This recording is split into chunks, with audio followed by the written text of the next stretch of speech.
Hello. Hi. How are you? Great. How are you today? I'm good. I'm wonderful. Awesome. What did you do today? Well, today I was editing the videos for our Instagram page. Oh. And does it take you long to do that?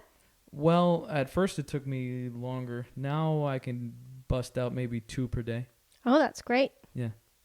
What about you? Today I worked and I had some meetings and I went out to lunch and that's about it. All right. That sounds fun. All right. So the topic of today is going to be artificial intelligence. Do you like that topic? It's interesting. Do you like technology? I do like technology. Are you good with technology? Depends on the technology. Oh, okay. All right. So can you read us the first question, please? So the first question we have here is, in the future, how will humans rely on artificial intelligence? So can you tell our audience what rely on means? Okay, to rely on is a verb that comes from the adjective reliable. Reliable means that you can depend on it, that it's dependable. To rely on is the action of depending on something. So nowadays we rely on technology to keep the world functioning. Perfect. So what do you think? In the future, how will we rely on artificial intelligence? I think we rely on artificial intelligence today. I don't know if people know it or not, but social media all use artificial intelligence. The reason why you receive the post that you receive when you refresh Instagram or Facebook or whatever social media, it's artificial intelligence. They calculate what you like and what they think you will like the most, and that's artificial intelligence. That's true. But do you think we rely on that technology? Rely on? What do you mean by rely on? I'm saying, do we depend on that to go through our everyday lives? No, I don't think so. I don't think we rely on artificial intelligence as a species, but I do think that artificial intelligence will gain more traction and more importance as the years go by, and maybe, hopefully not, we won't have to rely on artificial intelligence. I think some people already rely on artificial intelligence like Siri or Alexa or Google Home. If you get used to using it, you rely on it. I know for me, if I'm in the kitchen, I do rely on Alexa for the timers and things like that because it's so much easier if your hands are all dirty cooking. Instead of setting a timer on your phone or trying to remember the time on the clock, Yeah, it's much you more just convenient. say, Alexa, put a Set timer a on yeah. for 30 minutes. So I think I definitely rely on that kind of artificial intelligence. Or, you can ask Alexa, what's the weather today? And it's so much faster than trying to look at it or look it up somewhere else. Yeah. But in the future, what do you think? How will we rely on artificial intelligence? Driving, I think, is going to be a big one. I think self-driving cars, they obviously use artificial intelligence. I think we're going to rely on that heavily. I think in the short future, that's the one to look out for. Self-driving cars. Definitely. Another one that I just thought of that I do rely on, actually, maybe that's not artificial intelligence. Never mind. What was it? I was going to say the robot vacuum. It is. It is and it's not. It is because maybe limited artificial intelligence, because some of them learn the house. So the more you use it, the better they learn the geography of the house. Not ours, though. Yeah, no, ours is stupid. Okay, next question, please. So the next question is, how would you define soul in the context of robots? That's a difficult question. It's difficult. How First, let's tell our audience what soul means. Okay. Difficult word to define, soul. Soul is like your spirit. Yeah. It would be, I would define it as the essence of a person the non-corporeal essence of a person. When you die and people remember who you were, what you did, what you stood for, I guess that would be your soul. Right. So not having to do with your body or your appearance, but everything else about you. Yeah. It's a difficult word. That's a difficult word. All right. So how would you define soul in the context of robots? Difficult question too. How would I define soul in the context of robots? Okay, so I think, for example, imagine you have a car, and you really like that car. I think you had one, no? Mm-hmm. The car itself doesn't have any soul. It doesn't have anything, but you have an attachment to that car. Mm-hmm. You don't want to get rid of that car. And sometimes the car has mistakes and it breaks down and it doesn't smell perfect or whatever it is, but you like that car. So could you say it has a soul? Could you say it has something beyond the fact of the materials of which it's made of? Maybe. So you think that the soul in terms of cars or robots is the sentimental attachment that humans place on the robot, I guess, or the car. Yeah. So then it's not really the soul of the car or the robot. But I guess you can apply that definition to people too. Because it's how you interpret that person.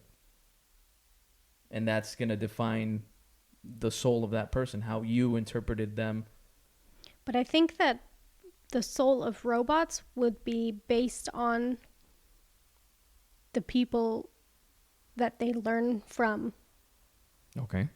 Because they might develop in the future, of course, habits or values. See, I wasn't thinking about artificially intelligent robots. I was just thinking about machines.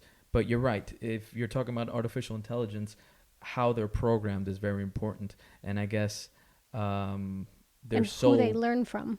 Exactly.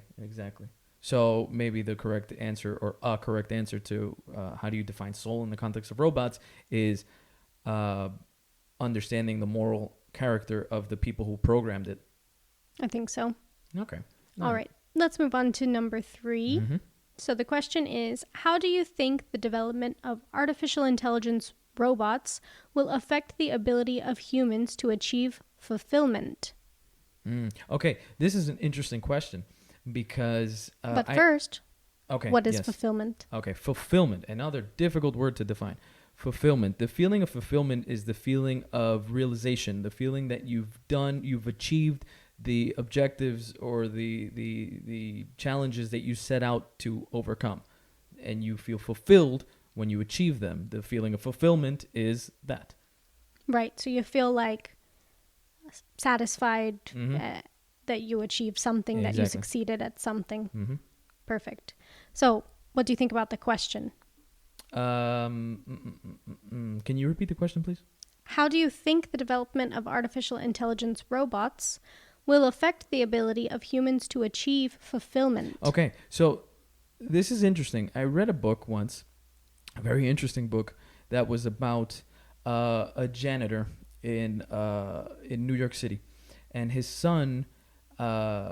he was an illegal immigrant, the janitor, and the thing he wanted the most for his son is to never have to do what he did, never have to clean toilets for 30 years. And he wanted his son to be like the people that worked in the office that he cleaned for 30 years. So he works his butt off to send his kid to college, to university, the best schools and everything. So the book starts with the father's life, and then it goes on to the son's life. And the son has a completely different set of problems. He has money. He ends up going to a great university, gets a great job and everything. But he has a different problem.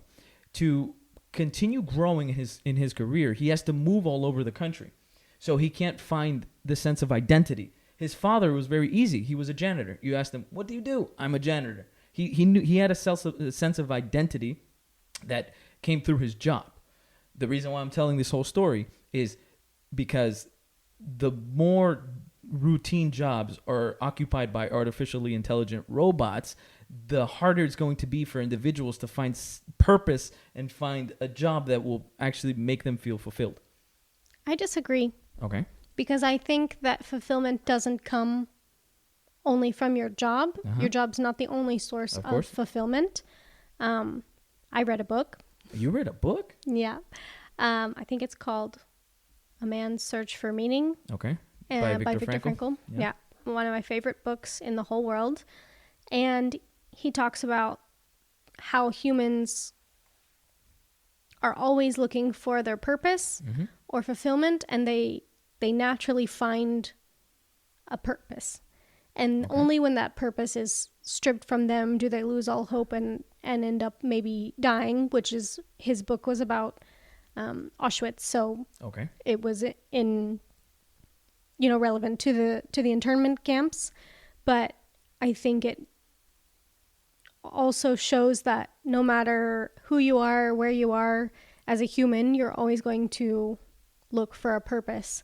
So your purpose might be, a family and raising your kids, or your purpose might be making a difference in other people's lives, or it might be for the janitor, his job.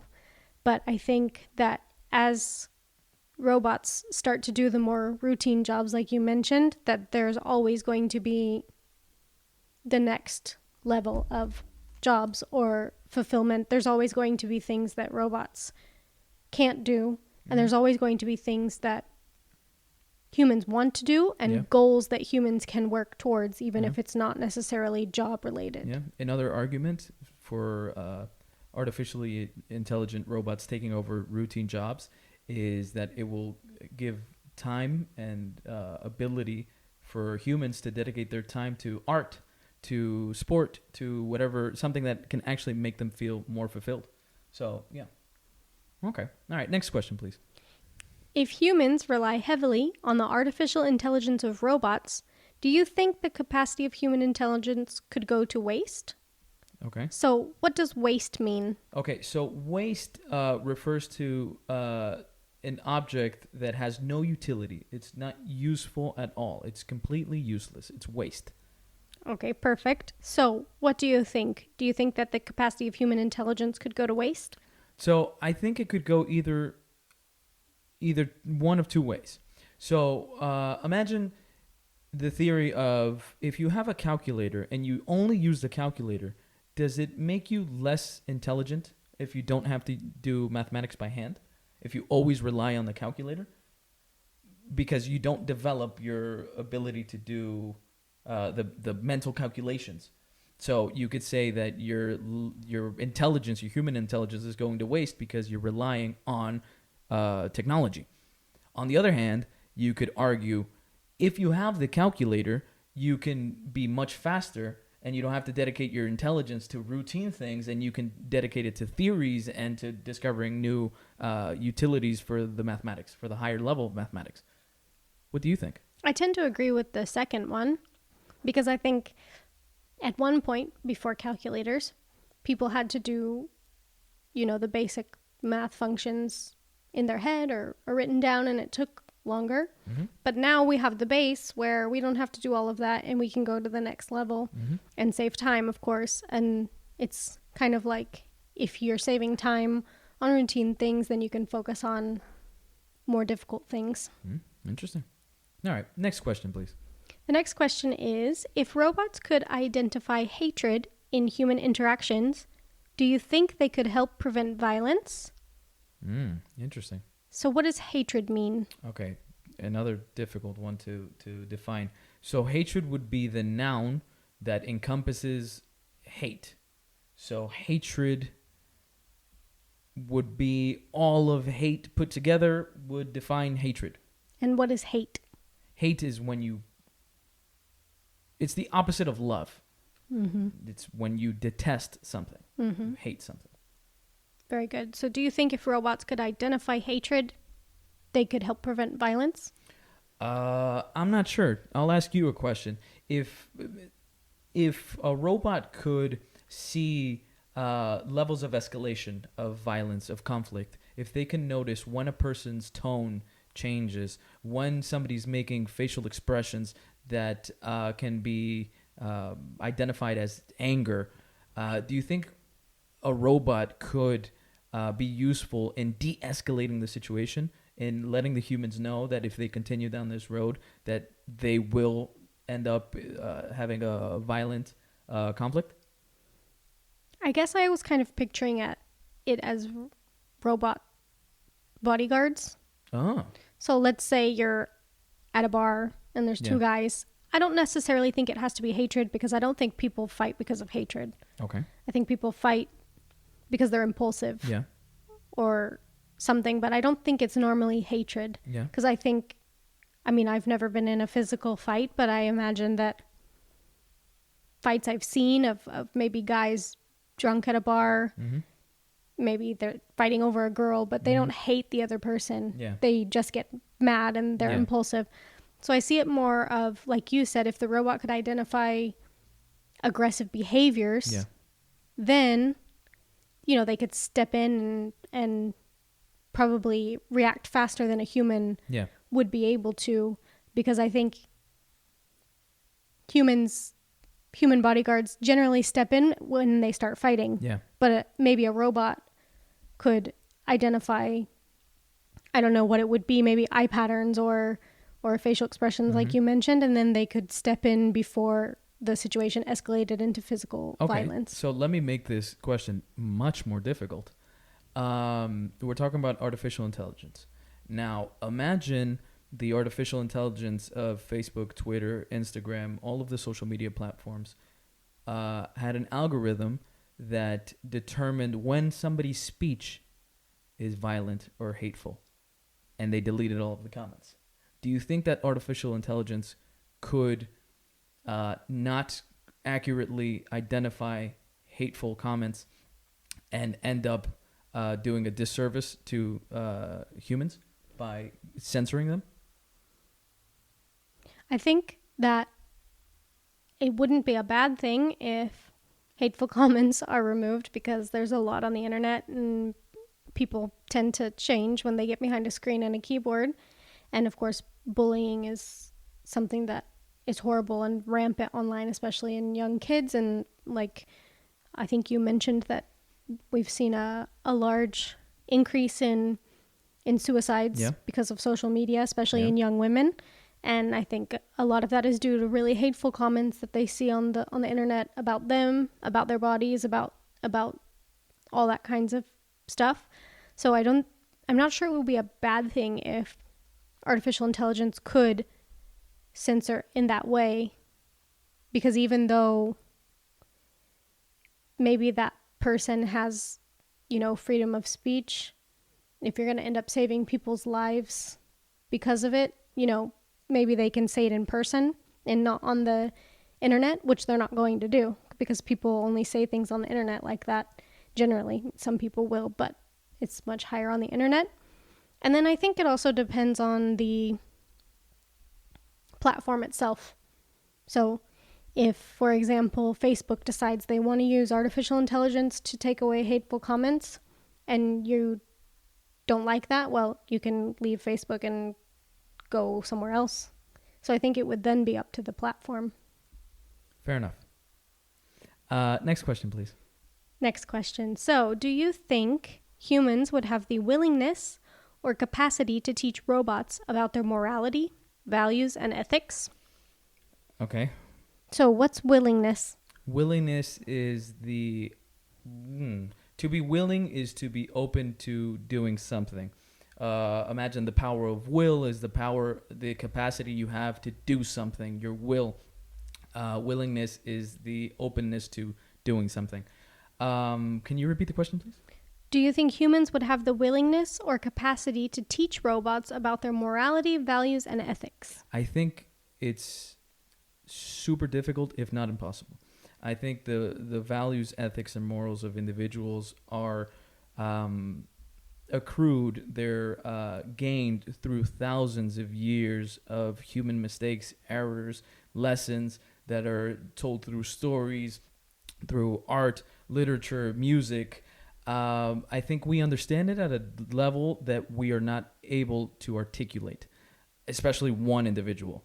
I don't know if you could get a group of individuals to tell the whole story and to tell it accurately, because I'm not sure they'll be able to understand it. So I don't think. Now, maybe the artificial intelligence is so intelligent that they can actually, if you input all of the books, stories, and everything that we've had throughout human history, maybe they could put it all together and understand it. I'm not sure it's possible without human smell, human sight, human touch. I don't think a robot will be able to understand the feelings that we have. So I'm not sure. I don't think so.